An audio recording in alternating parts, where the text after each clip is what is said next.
हामी मान्छेहरू कति त एकदमै नराम्रो काम पनि अरूलाई हानि भएको काम पनि नराम्रो भनेर थाहा हुँदाहुँदै पनि गरिरहेको हुन्छौँ। अनि यसको कारण के होला भनेर एउटा अमेरिकन साइकोलोजिस्टले 1961 मा एउटा रिसर्च गर्नुहुन्छ जुनमा एकदमै दुख्ने गरी झट्का दिने एउटा काम दिन्छ अनि मान्छेले गरिरहन्छ। अब मान्छेहरूलाई चाहिँ मेमोरी र लर्निङ भनेर ढाड दिएको हुन्छ, साँचो कुरा गऱ्यो भने एक्सपेरिमेन्ट बिग्रिन्छ भनेर।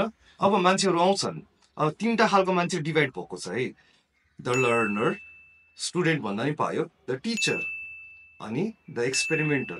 भोलिन्टियर गरेर आउनुभएको सबजनालाई चाहिँ यो टिचरको रोल दिइन्छ।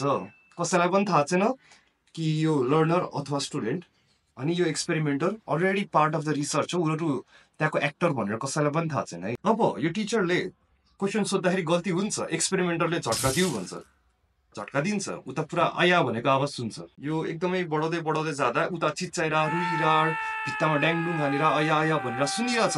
तर त्यो ल्याब कोट लागेको एक्सपेरिमेन्टरले तिमीले गर्नै पर्छ, तिमीले गर भनेर भन्दा भन्दा उसले अझै झट्का बढाउँदै बढाउँदै जान्छ अचम्म साथ। अब यो रिसर्चले हाम्रो समाजमा भएको हाम्रो प्रेसर कि कोही अधिकारमा भएको मान्छेले प्रेसर दिँदा पनि अरू मान्छेलाई एकदमै नराम्रो हानि किन गरिरहेको हुन्छौँ हामी मान्छेहरू, थाहा हुँदाहुँदै उसलाई पीडा भइरहेछ, गर्नै नहुने काम हो भनेर थाहा हुँदाहुँदै पनि किन गरिरहेको छ भनेर अलिकति बुझ्नमा हेल्प गर्छ है।